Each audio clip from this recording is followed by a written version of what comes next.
Thank you. Thank you.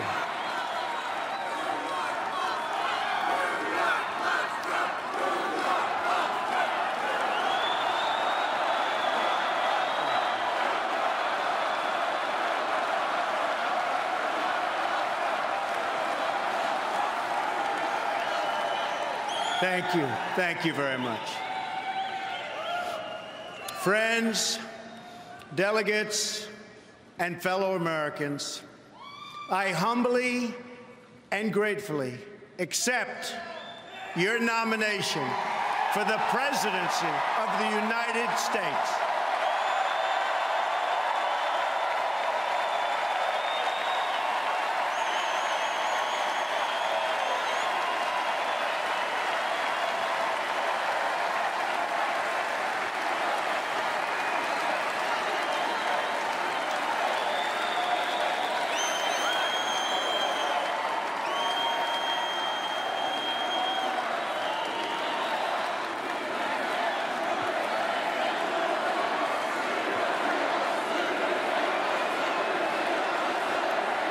USA, USA, USA, USA.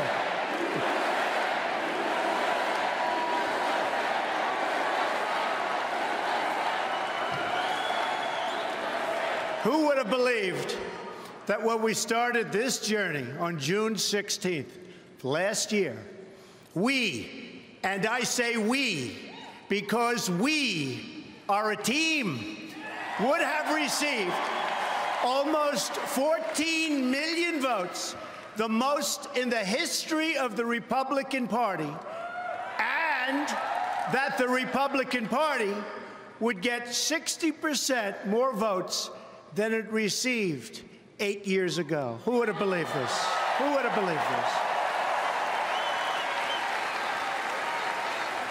this? The Democrats, on the other hand, received 20% fewer votes than they got 4 years ago. Not so good, not so good. Together, we will lead our party back to the White House, and we will lead our country back to safety, prosperity, and peace.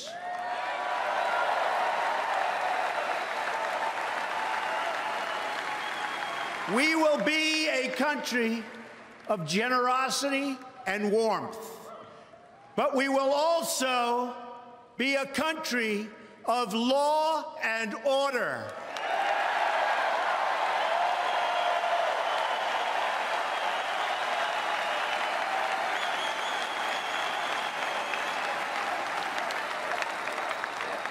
Our convention occurs at a moment of crisis for our nation. The attacks on our police and the terrorism of our cities threaten our very way of life. Any politician who does not grasp this danger is not fit to lead our country.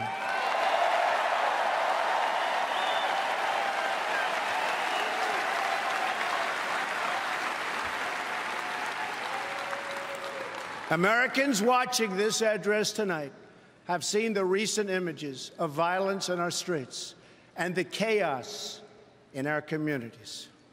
Many have witnessed this violence personally. Some have even been its victims. I have a message for all of you. The crime and violence that today afflicts our nation will soon, and I mean very soon, come to an end.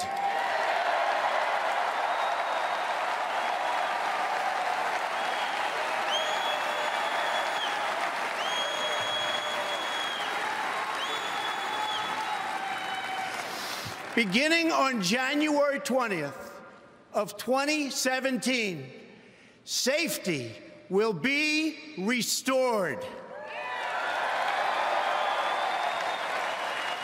The most basic duty of government is to defend the lives of its own citizens.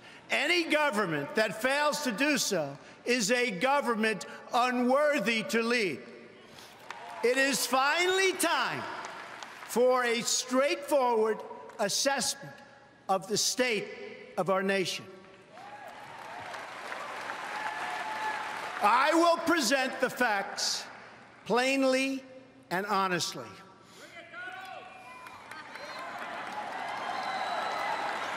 We cannot afford to be so politically correct anymore.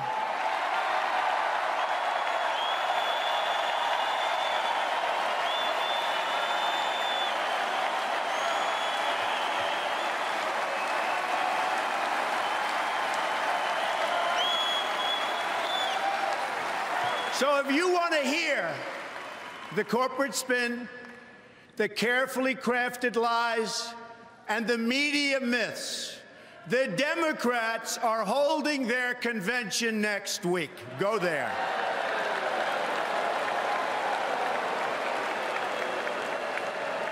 But here at our convention, there will be no lies. We will honor the American people with the truth and nothing else.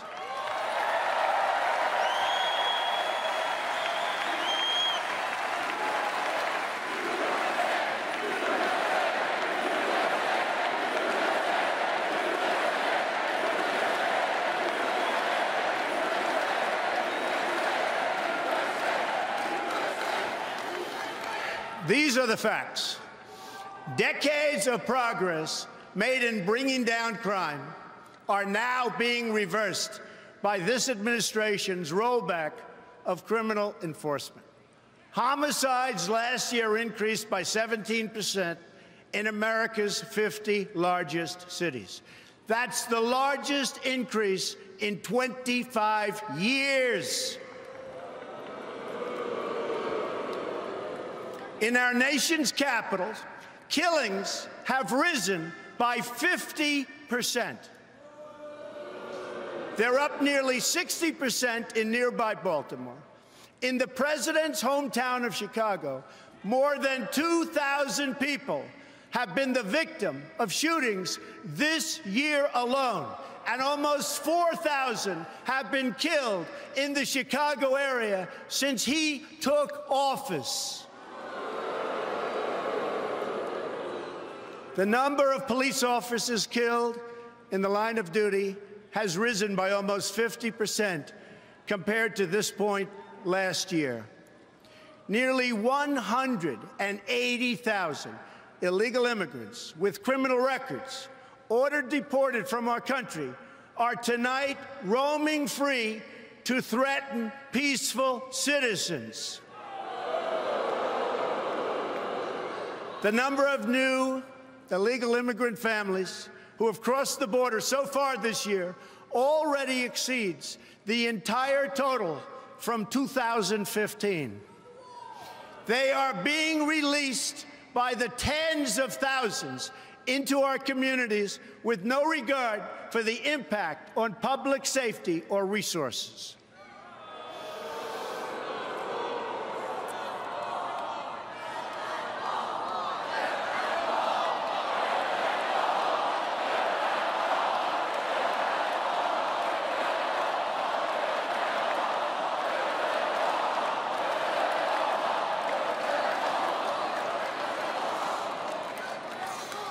One such border crosser was released and made his way to Nebraska.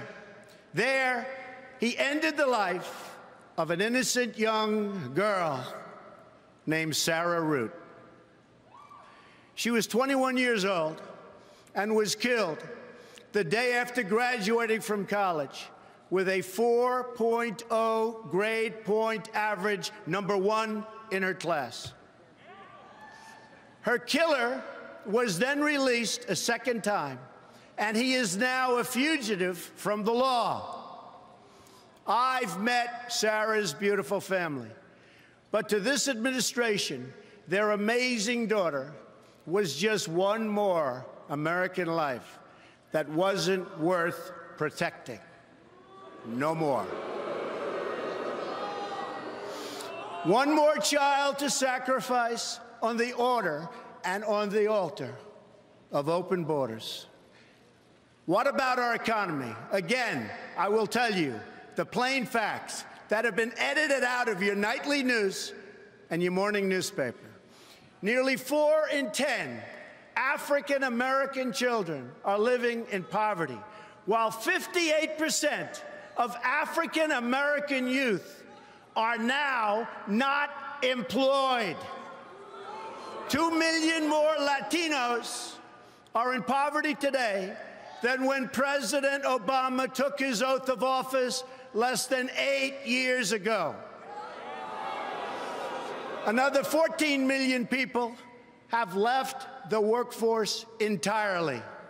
Household incomes are down more than $4,000 since the year 2000. That's 16 years ago. Our trade deficit in goods reached nearly, think of this, our trade deficit is $800 billion. Yeah, think of that, $800 billion. Last year alone, we're going to fix that.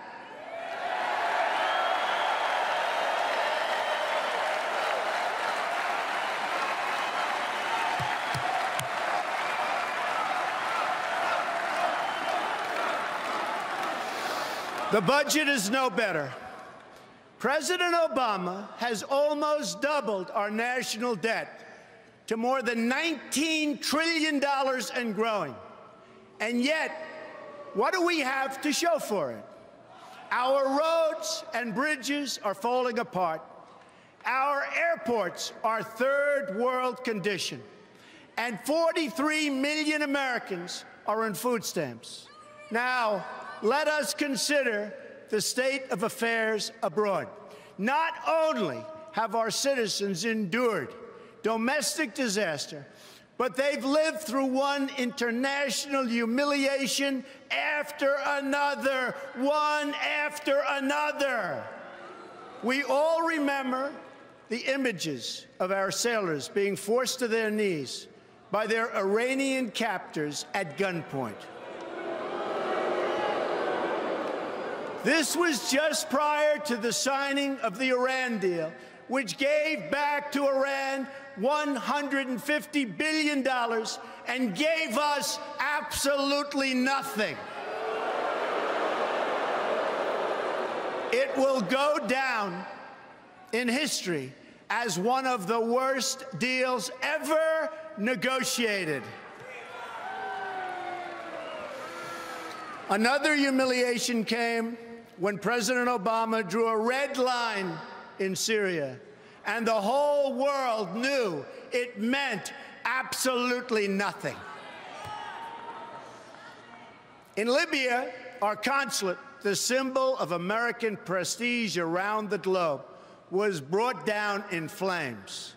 America is far less safe, and the world is far less stable than when Obama made the decision to put Hillary Clinton in charge of America's foreign policy.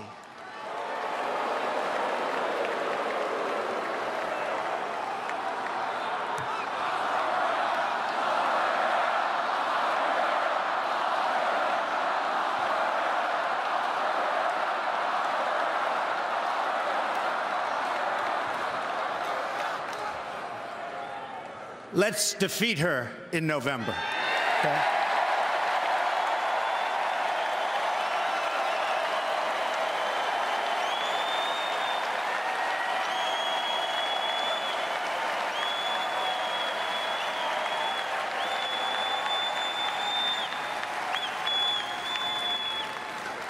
I am certain that it was a decision that President Obama truly regrets. Her bad instincts and her bad judgment, something pointed out by Bernie Sanders, are what caused so many of the disasters unfolding today. Let's review the record.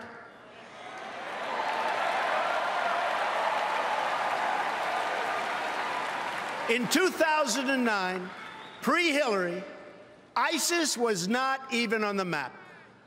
Libya was stable. Egypt was peaceful. Iraq was seeing, and really a big, big reduction in violence. Iran was being choked by sanctions. Syria was somewhat under control. After 4 years of Hillary Clinton, what do we have? ISIS has spread across the region and the entire world. Libya is in ruins, and our ambassador and his staff were left helpless to die at the hands of savage killers. Egypt was turned over to the radical Muslim Brotherhood, forcing the military to retake control.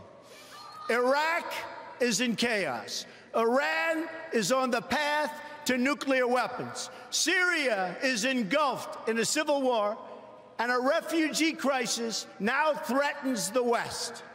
After 15 years of wars in the Middle East, after trillions of dollars spent and thousands of lives lost, the situation is worse than it has ever been before. This is the legacy of Hillary Clinton: death, destruction, terrorism, and weakness.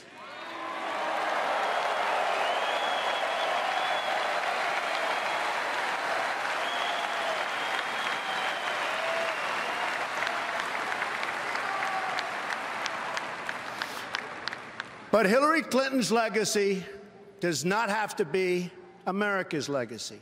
The problems we face now, poverty and violence at home, war and destruction abroad, will last only as long as we continue relying on the same politicians who created them in the first place.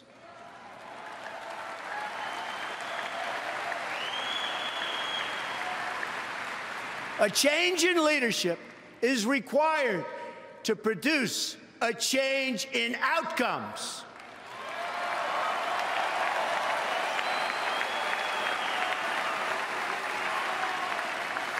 Tonight, I will share with you my plan for Action for America. The most important difference between our plan and that of our opponent is that our plan will put America first.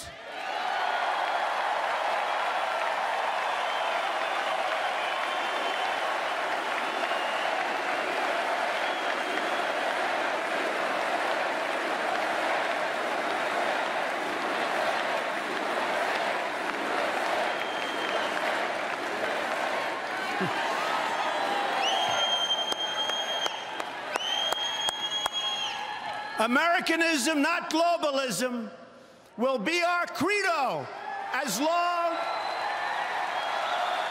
as we are led by politicians who will not put America first. Then we can be assured that other nations will not treat America with respect, the respect that we deserve.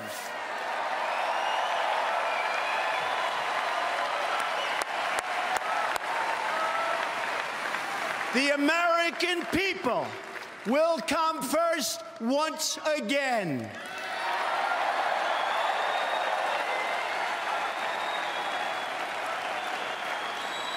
My plan will begin with safety at home, which means safe neighborhoods, secure borders, and protection from terrorism. There can be no prosperity without law and order.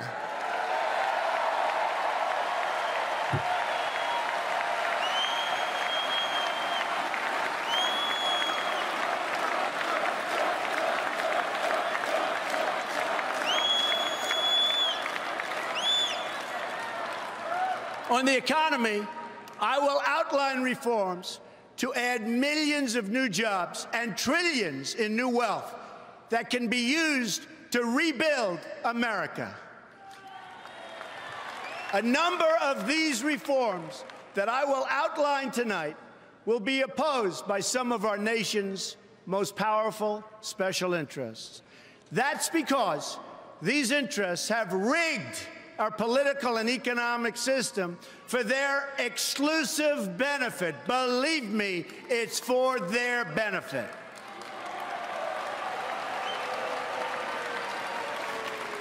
Big business, elite media, and major donors are lining up behind the campaign of my opponent because they know she will keep our rigged system in place. They are throwing money at her because they have total control over every single thing she does. She is their puppet, and they pull the strings.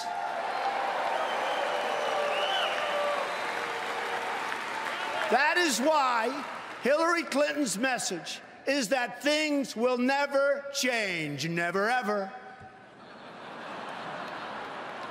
My message is that things have to change, and they have to change right now.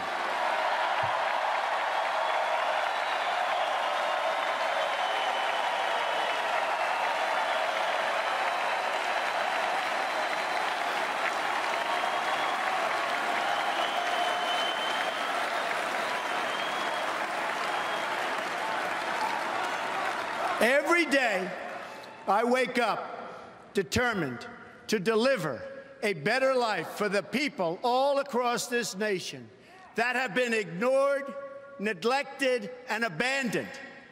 I have visited the laid-off factory workers and the communities crushed by our horrible and unfair trade deals. These are the forgotten men and women of our country, and they are forgotten, but they're not going to be forgotten long.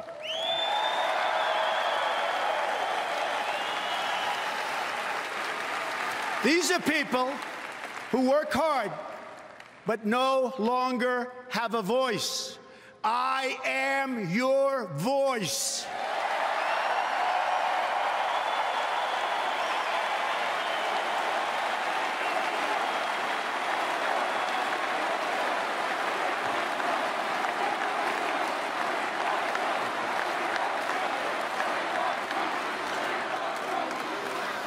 I have embraced crying mothers who have lost their children because our politicians put their personal agendas before the national good.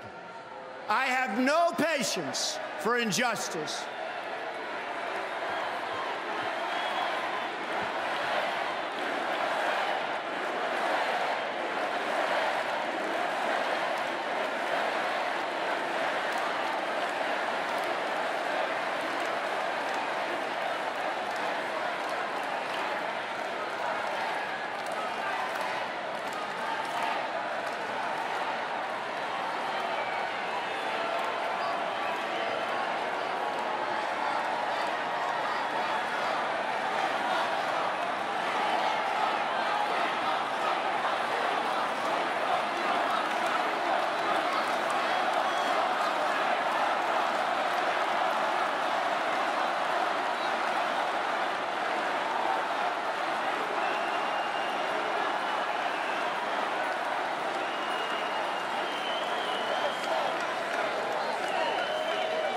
How great are our police, and how great is Cleveland?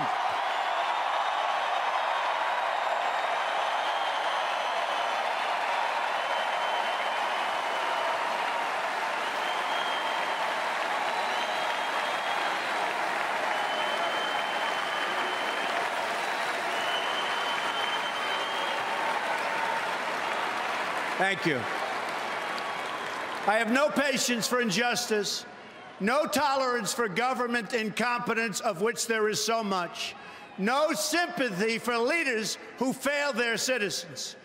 When innocent people suffer because our political system lacks the will or the courage or the basic decency to enforce our laws, or still worse, has sold out to some corporate lobbyist for cash, I am not able to look the other way, and I won't look the other way.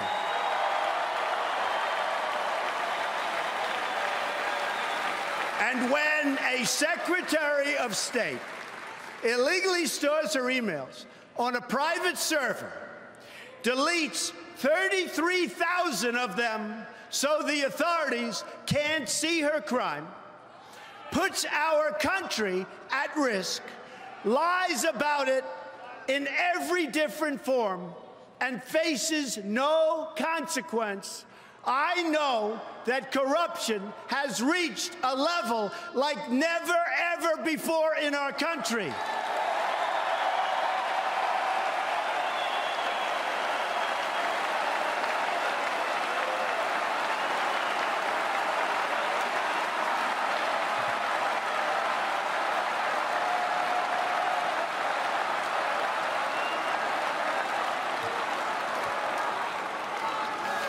When the FBI director says that the Secretary of State was extremely careless and negligent in handling our classified secrets, I also know that these terms are minor compared to what she actually did. They were just used to save her from facing justice for her terrible, terrible crimes.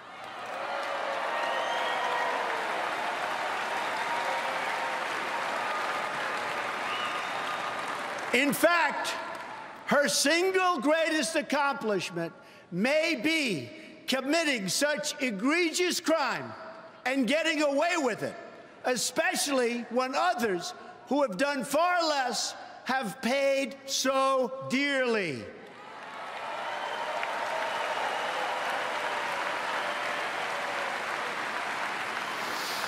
When that same Secretary of State rakes in millions and millions of dollars trading access and favors to special interests and foreign powers, I know the time for action has come.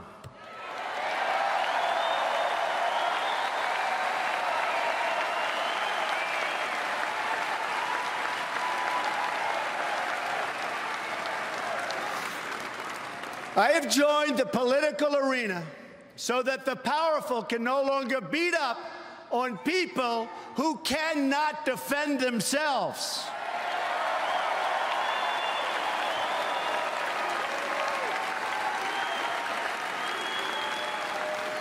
Nobody knows the system better than me.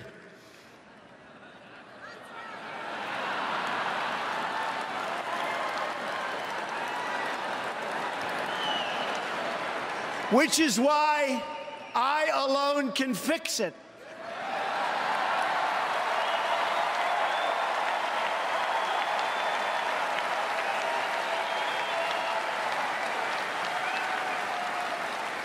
I have seen firsthand how the system is rigged against our citizens, just like it was rigged against Bernie Sanders. He never had a chance, never had a chance.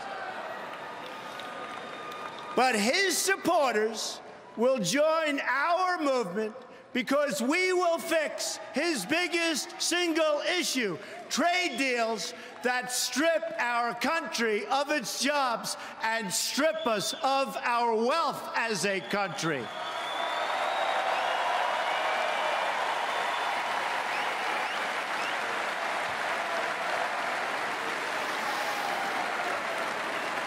Millions of Democrats will join our movement because we are going to fix the system so it works fairly and justly for each and every American.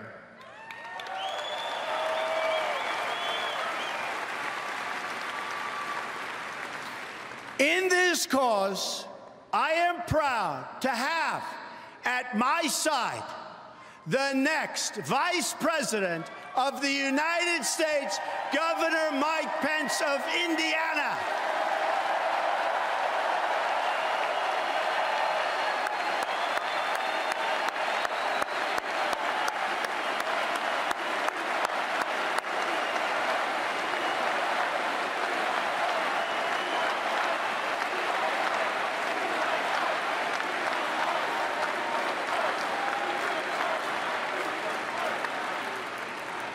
And a great guy. We will bring the same economic success to America that Mike brought to Indiana, which is amazing.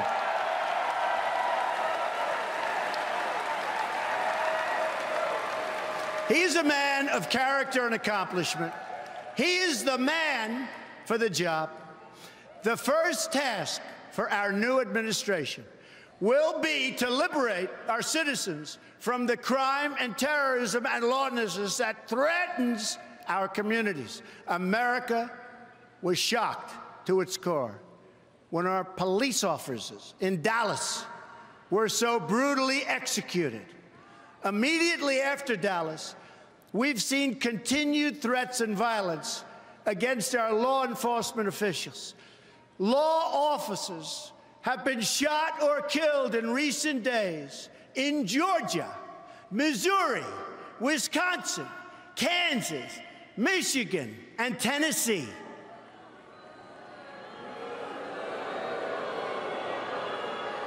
On Sunday, more police were gunned down in Baton Rouge, Louisiana. 3 were killed, and 3 were very, very badly injured. An attack on law enforcement is an attack on all Americans.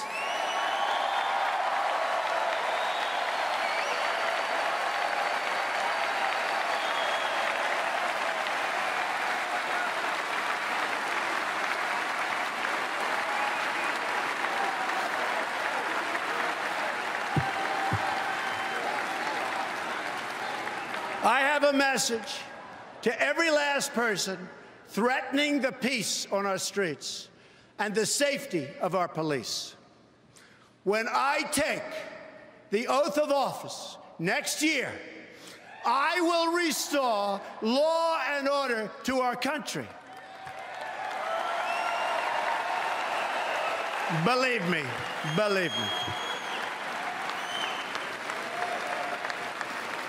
I will work with and appoint the best and brightest prosecutors and law enforcement officials to get the job properly done.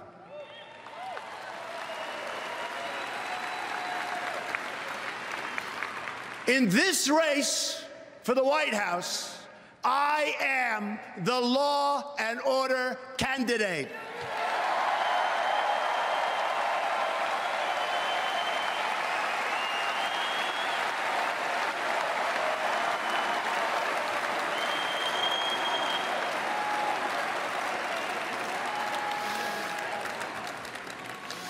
The irresponsible rhetoric of our president, who has used the pulpit of the presidency to divide us by race and color, has made America a more dangerous environment than, frankly, I have ever seen and anybody in this room has ever watched or seen. This administration has failed America's inner cities.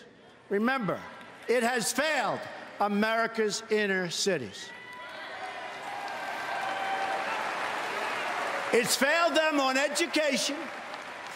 It's failed them on jobs. It's failed them in crime. It's failed them in every way and on every single level. When I am president, I will work to ensure that all of our kids are treated equally and protected equally.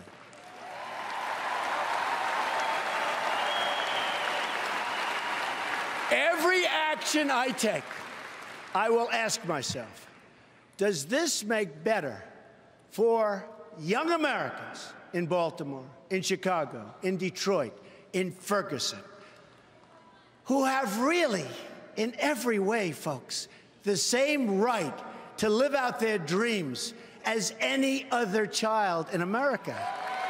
Any other child.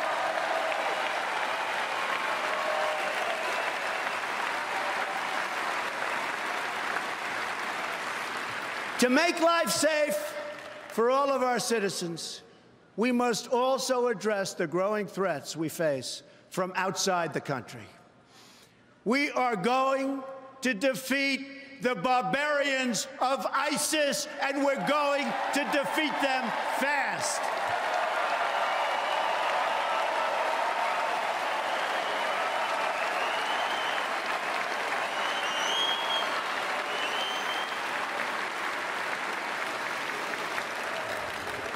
Once again, France is the victim of brutal Islamic terrorism. Men, women, and children viciously mowed down, lives ruined, families ripped apart, a nation in mourning. The damage and devastation that can be inflicted by Islamic radicals has been proven over and over. At the World Trade Center, at an office party in San Bernardino, at the Boston Marathon, at a military recruiting center in Chattanooga, Tennessee, and many, many other locations. Only weeks ago, in Orlando, Florida, 49 wonderful Americans were savagely murdered by an Islamic terrorist. This time, the terrorist targeted LGBTQ community. No good, and we're going to stop it.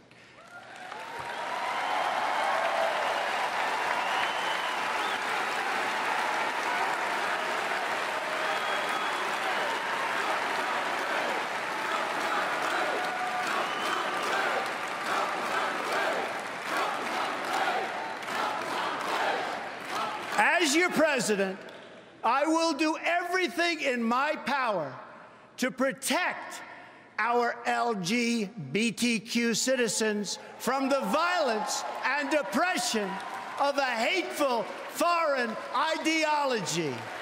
Believe me.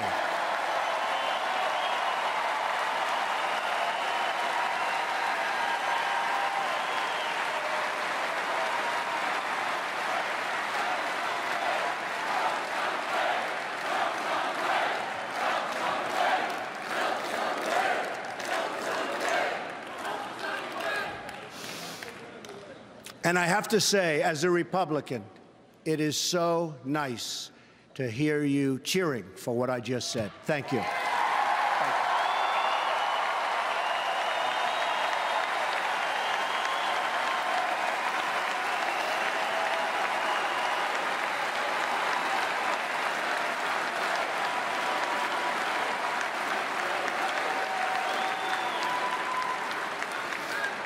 To protect us from terrorism, we need to focus on three things. We must have the best, absolutely the best gathering of intelligence anywhere in the world. The best. We must abandon the failed policy of nation building and regime change that Hillary Clinton pushed in Iraq, in Libya, in Egypt, and in Syria. Instead, we must work with all of our allies who share our goal of destroying ISIS and stamping out Islamic terrorism, and doing it now, doing it quickly. We're going to win. We're going to win fast.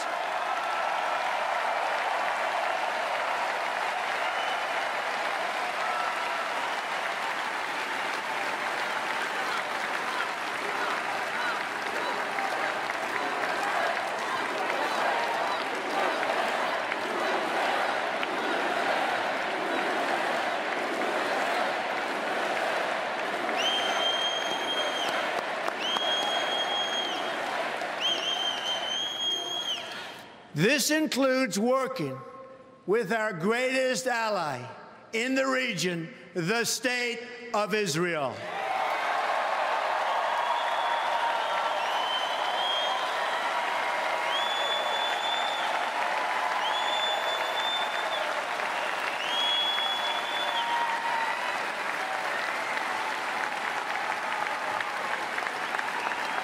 Recently, I have said that NATO was obsolete because it did not properly cover terror, and also that many of the member countries were not paying their fair share. As usual, the United States has been picking up the cost. Shortly thereafter, it was announced that NATO will be setting up a new program in order to combat terrorism, a true step in the right direction.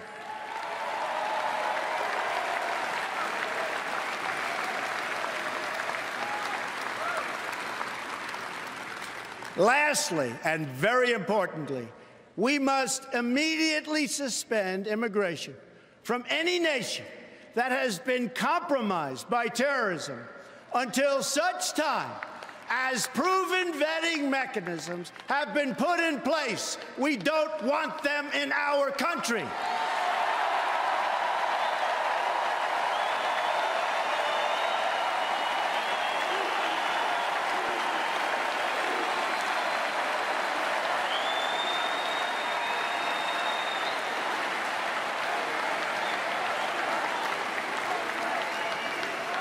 My opponent has called for a radical 550% increase in Syrian.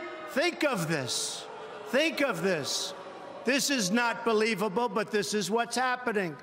A 550% increase in Syrian refugees on top of the existing massive refugee flows coming into our country already under the leadership of President Obama.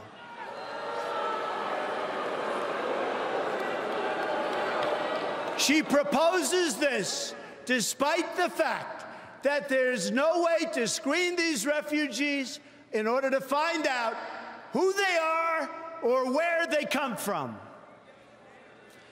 I only want to admit individuals into our country who will support our values and love our people.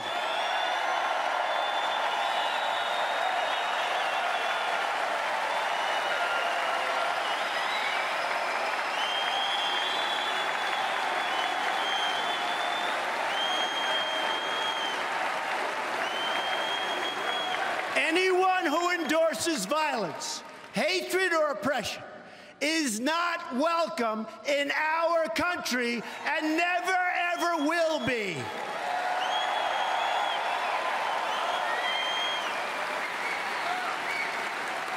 Decades of record immigration have produced lower wages and higher unemployment for our citizens, especially for African American and Latino workers.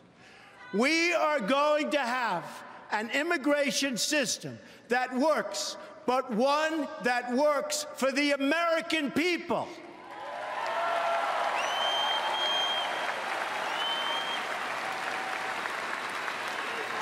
On Monday, we heard from 3 parents whose children were killed by illegal immigrants: Marianne Mendoza, Sabine Durd, and my friend, Jamil Shaw. They're just 3 brave representatives of many thousands who have suffered so gravely. Of all my travels in this country, nothing has affected me more, nothing even close, I have to tell you, than the time I have spent with the mothers and fathers who have lost their children to violence spilling across our borders, which we can solve. We have to solve it.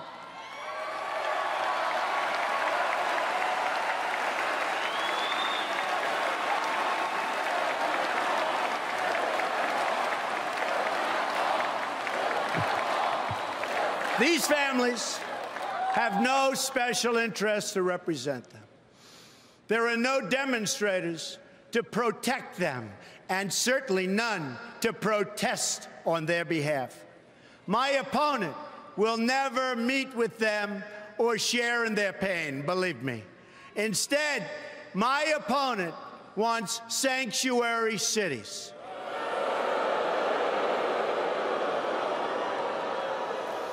But where was the sanctuary for Kate Steinle?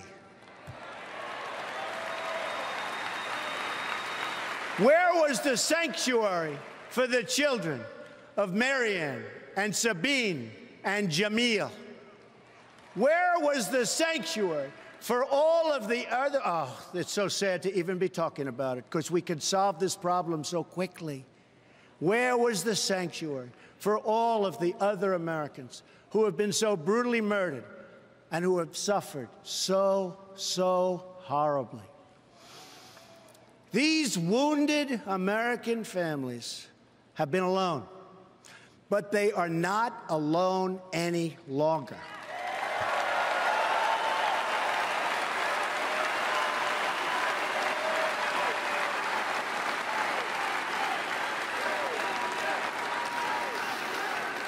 Tonight, this candidate and the whole nation stand in their corner to support them, to send them our love, and to pledge in their honor that we will save countless more families from suffering and the same awful fate.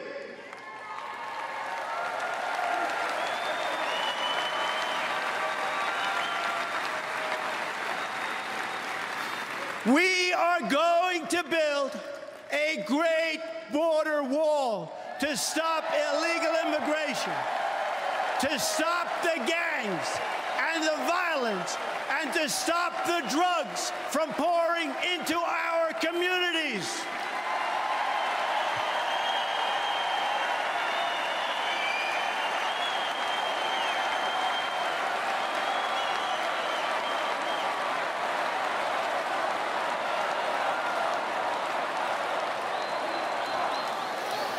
I have been honored to receive the endorsement of America's Border Patrol agents. And will work directly with them to protect the integrity of our lawful immigration system. Lawful. By ending catch and release on the border, we will end the cycle of human smuggling and violence. Illegal border crossings will go down. We will stop it. It won't be happening very much anymore, believe me.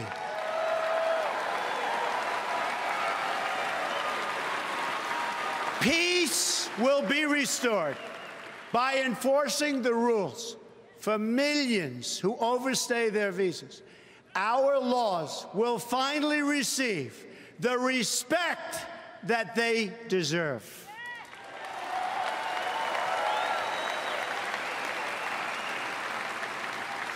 Tonight, I want every American whose demands for immigration security have been denied, and every politician who has denied them, to listen very, very closely to the words I am about to say. On January 20th of 2017, the day I take the oath of office,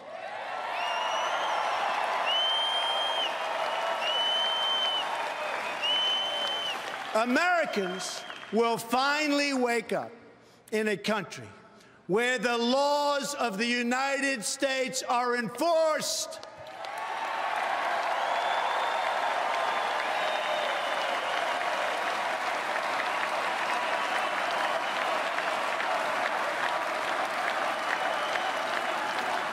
We are going to be considerate and compassionate to everyone. But my greatest compassion will be for our own struggling citizens.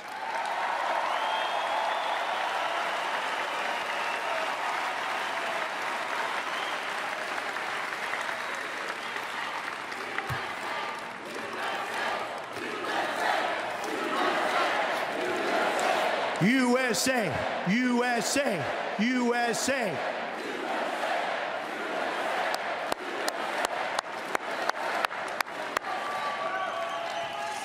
My plan is the exact opposite of the radical and dangerous immigration policy of Hillary Clinton. Americans want relief from uncontrolled immigration, which is what we have now. Communities want relief, yet Hillary Clinton is proposing mass amnesty, mass immigration, and mass lawlessness.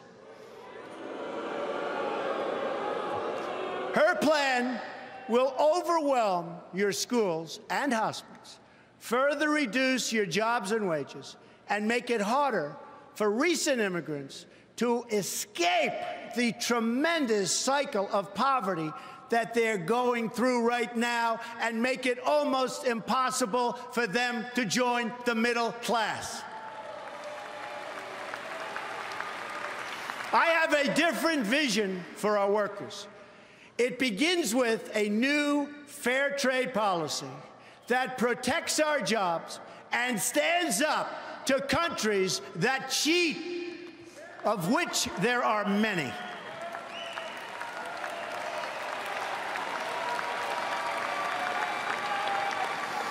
It's been a signature message of my campaign from day one, and it will be a signature feature of my presidency from the moment I take the oath of office.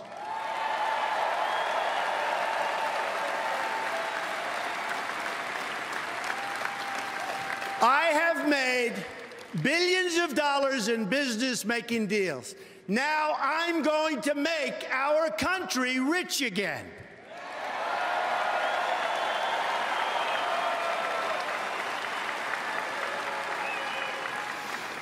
Using the greatest business people in the world, which our country has, I am going to turn our bad trade agreements into great trade agreements.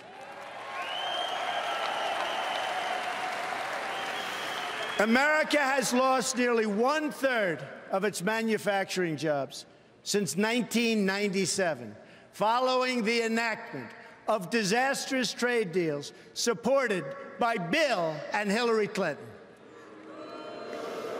Remember, it was Bill Clinton who signed NAFTA, one of the worst economic deals ever made by our country, or frankly, any other country. Never, ever again.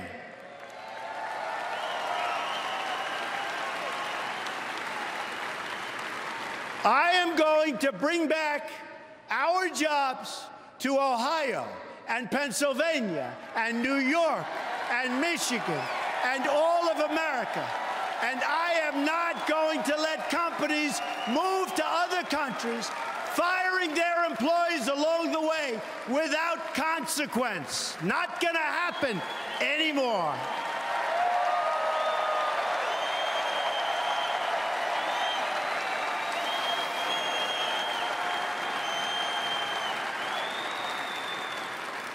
My opponent, on the other hand, has supported virtually every trade agreement that has been destroying our middle class.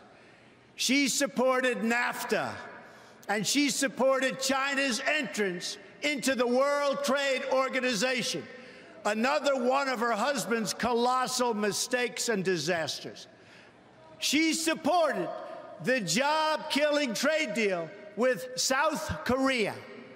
She supported the Trans-Pacific Partnership, which will not only destroy our manufacturing, but it will make America subject to the rulings of foreign governments, and it's not going to happen.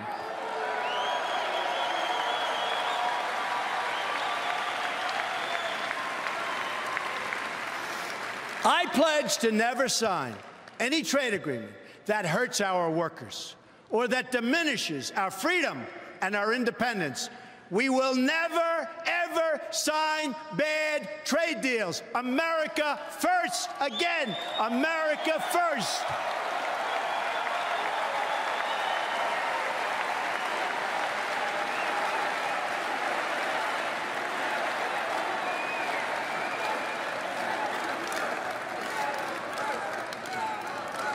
Instead, I will make individual deals with individual countries.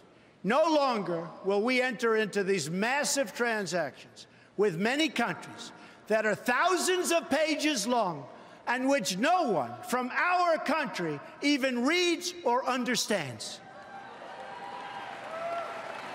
We are going to enforce all trade violations against any country that cheats.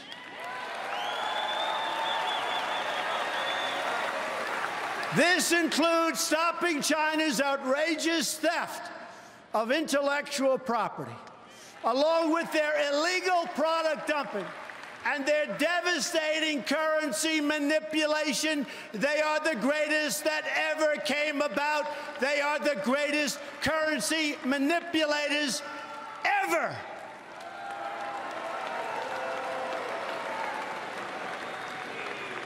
Our horrible trade agreements with China and many others will be totally renegotiated.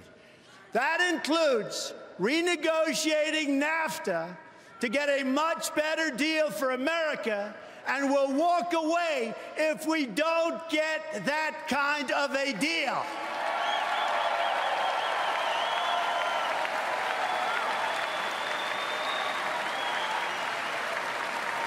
Our country is going to start building and making things again.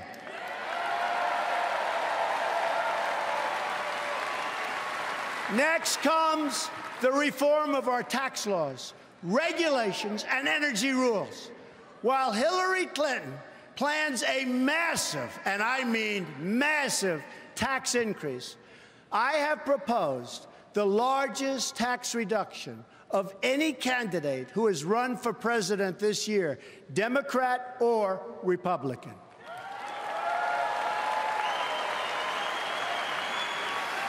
Middle-income Americans and businesses will experience profound relief, and taxes will be greatly simplified for everyone. I mean everyone. America is one of the highest taxed nations in the world. Reducing taxes will cause new companies and new jobs to come roaring back into our country. Believe me, it'll happen, and it'll happen fast.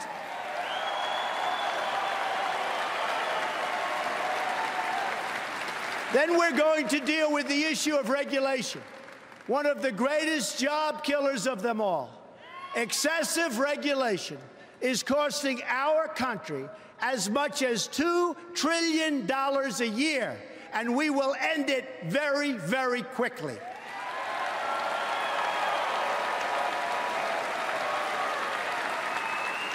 We are going to lift the restrictions on the production of American energy.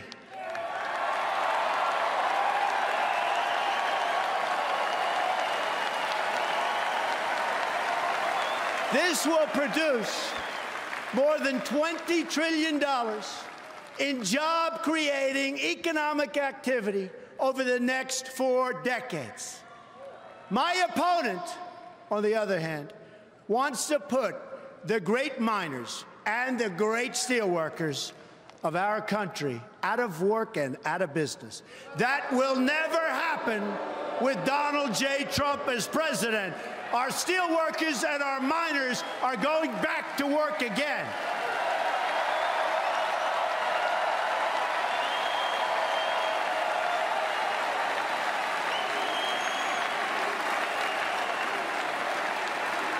With these new economic policy, trillions and trillions of dollars will start flowing into our country. This new wealth will improve the quality of life for all Americans. We will build the roads, highways, bridges, tunnels, airports, and the railways of tomorrow. This, in turn, will create millions of more jobs.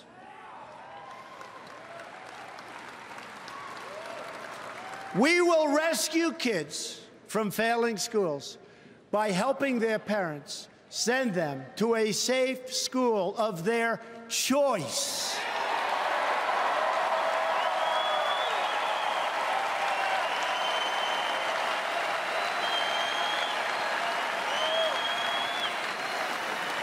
My opponent would rather protect bureaucrats than serve American children. And that's what she's doing, and that's what she's done. We will repeal and replace disastrous Obamacare.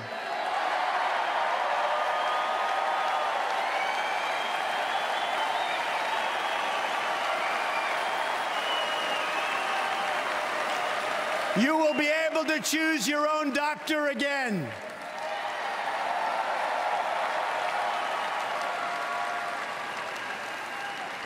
And we will fix TSA at the airports, which is a total disaster.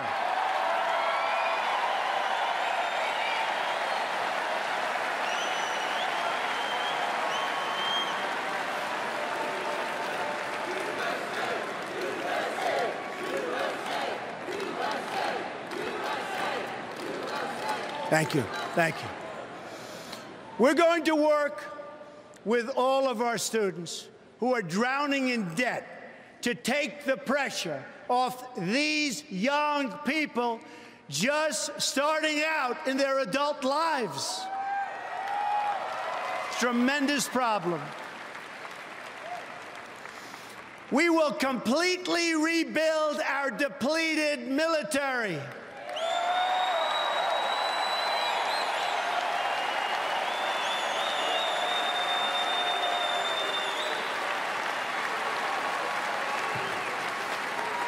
And the countries that we are protecting at a massive cost to us will be asked to pay their fair share.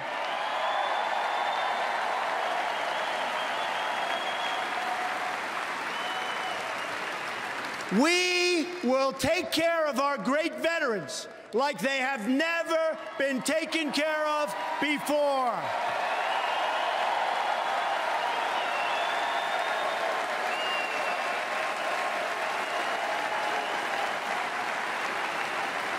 My just-released 10-point plan has received tremendous veteran support.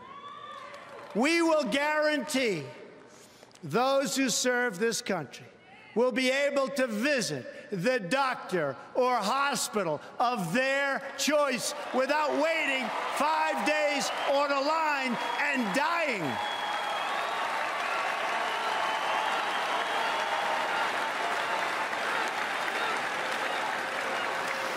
My opponent dismissed the VA scandal. One more sign of how out of touch she really is. We are going to ask every department head in government to provide a list of wasteful spending on projects that we can eliminate in my first 100 days.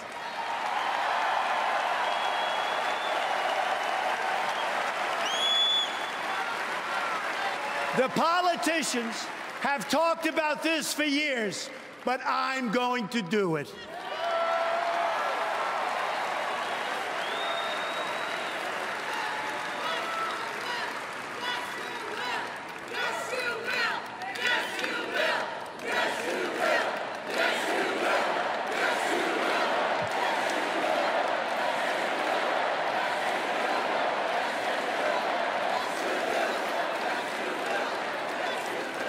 We are going to appoint justices of the United States Supreme Court who will uphold our laws and our Constitution.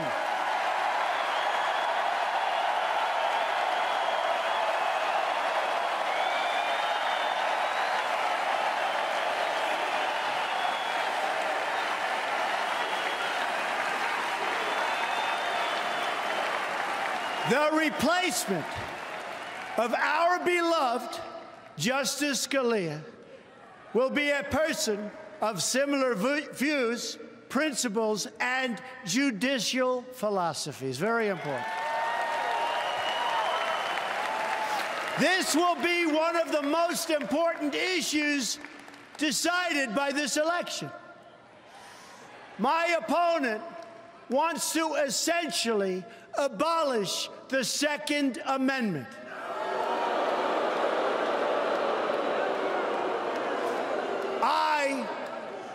on the other hand, received the early and strong endorsement of the National Rifle Association and will protect the right of all Americans to keep their families safe.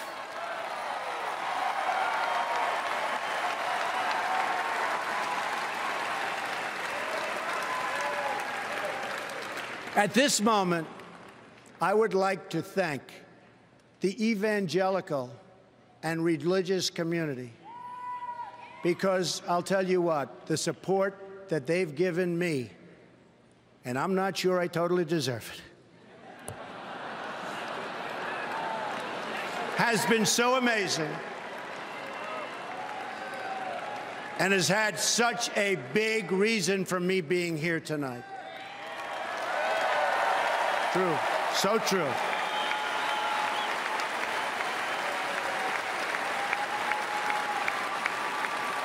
They have much to contribute to our politics, yet our laws prevent you from speaking your minds from your own pulpits.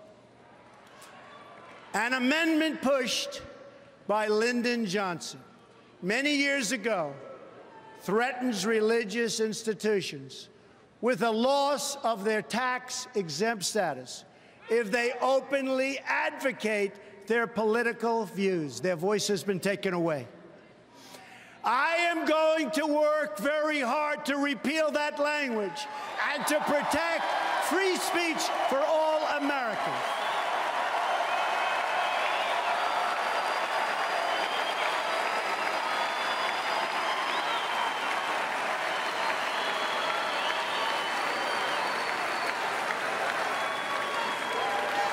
We can accomplish these great things and so much more. All we need to do is start believing in ourselves and in our country again. Start believing.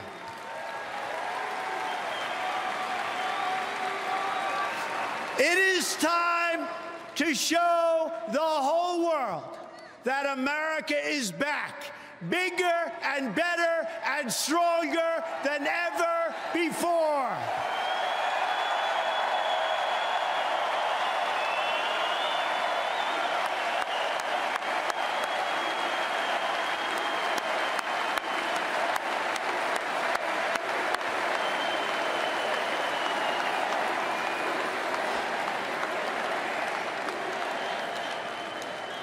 In this journey, I'm so lucky to have at my side my wife, Melania, and my wonderful children, Don, Ivanka, Eric, Tiffany, and Barron. You will always be my greatest source of pride and joy. And by the way, Melania and Ivanka, did they do a job?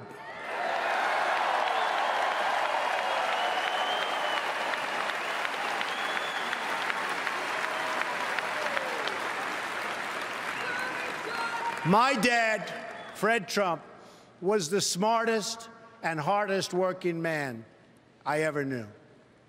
I wonder sometimes what he'd say if he were here to see this and to see me tonight.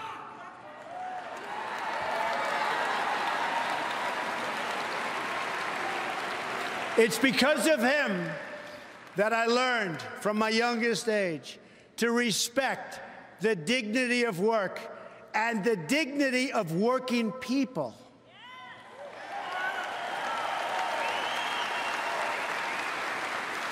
He was a guy most comfortable in the company of bricklayers and carpenters and electricians. And I have a lot of that in me also. I love those people.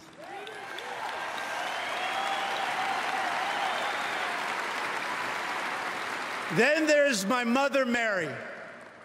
She was strong, but also warm and fair-minded. She was a truly great mother. She was also one of the most honest and charitable people that I have ever known. and a great, great judge of character. She could pick them out from anywhere. To my sisters, Mary Ann and Elizabeth, my brother, Robert, and my late brother, Fred, I will always give you my love. You are most special to me.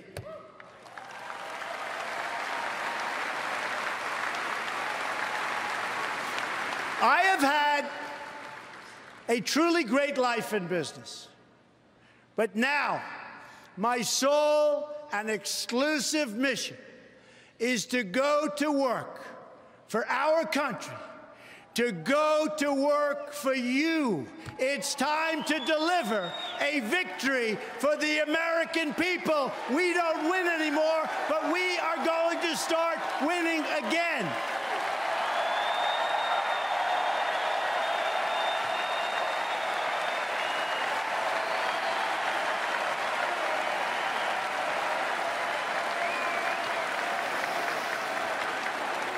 But to do that, we must break free from the petty politics of the past. America is a nation of believers, dreamers, and strivers that is being led by a group of censors, critics, and cynics. Remember, all of the people telling you you can't have the country you want are the same people that wouldn't stand. I mean, they said Trump doesn't have a chance of being here tonight. Not a chance. The same people. Oh, we love defeating those people, don't we? Don't we love defeating those people? Love it, love it, love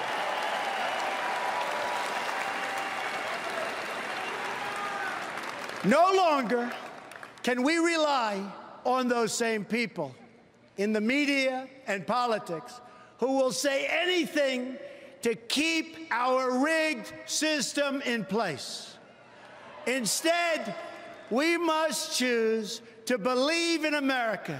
History is watching us now. We don't have much time, but history is watching.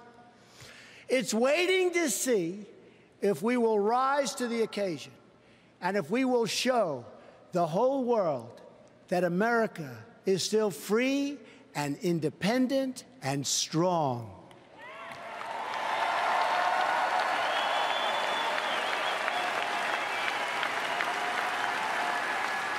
I am asking for your support tonight so that I can be your champion in the White House, and I will be your champion.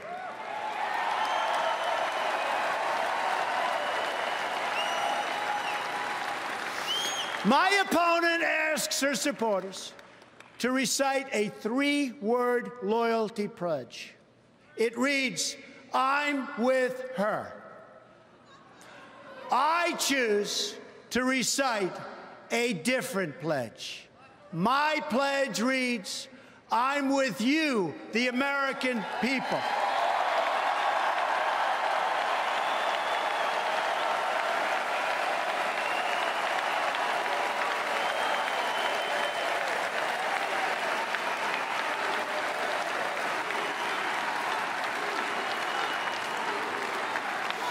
I am your voice. So to every parent who dreams for their child and every child who dreams for their future, I say these words to you tonight. I am with you, I will fight for you, and I will win for you.